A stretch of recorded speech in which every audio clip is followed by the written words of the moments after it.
ভাই বোনেরা কেমন আছেন সবাই? আমি আলহামদুলিল্লাহ ভালো আছি। তো খুব বৃষ্টি পড়তেছে, ঈদের দ্বিতীয় দিন। তো বৃষ্টির দিনে খিচুড়ি খাইতে কিন্তু খুবই মজা।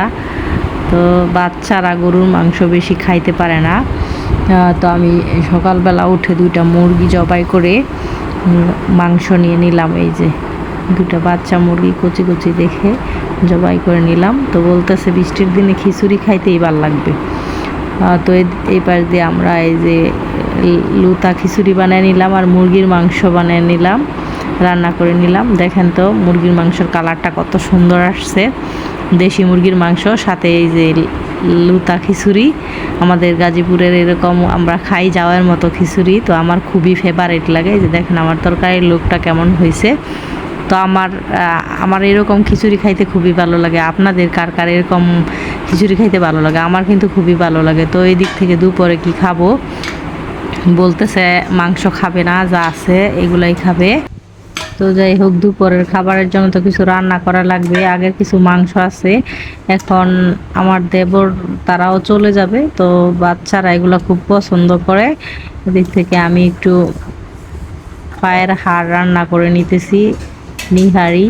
দেখেন এগুলো রান্না করলে অবশ্য বেশি মশলা দেওয়া লাগে না, হালকা মশলা দিয়ে সব কিছুই দেওয়া লাগে, কিন্তু হালকা মশলা দিয়ে আমি রান্না করি। জানি না আপনারা কেমন রান্না করেন। আমি সব কিছু দিছি, ঠিক আছে দিতেছি, কিন্তু কম কম দিতেছি।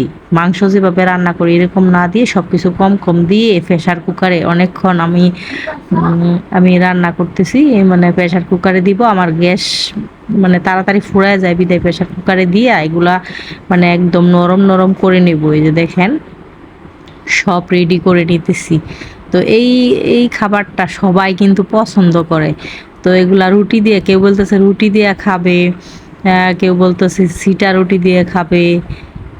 এখন এখন দেখা যাবে কে কোন রুটি দিয়ে খায়, এগুলাই রান্না করব।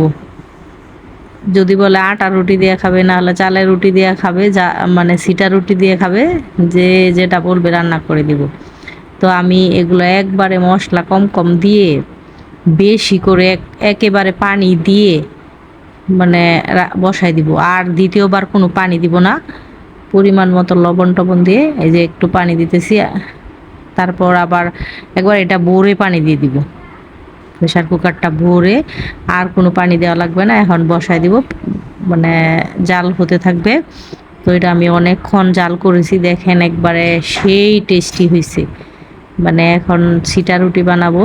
তো সিটা রুটি বানানোর এটা আমি নেই নাই, মাটির চুলায় বানাইছে। তো তারপরে দেখেন বাচ্চারা কত মজা করে খাবার খাচ্ছে। তো এইটাই আমাদের আনন্দ, বাচ্চাদের আনন্দই আমাদের আনন্দ। তো ঈদ তো চলেই গেল। তো ভালো থাকবেন সবাই, আমার জন্য দোয়া করুন। আসসালামু আলাইকুম।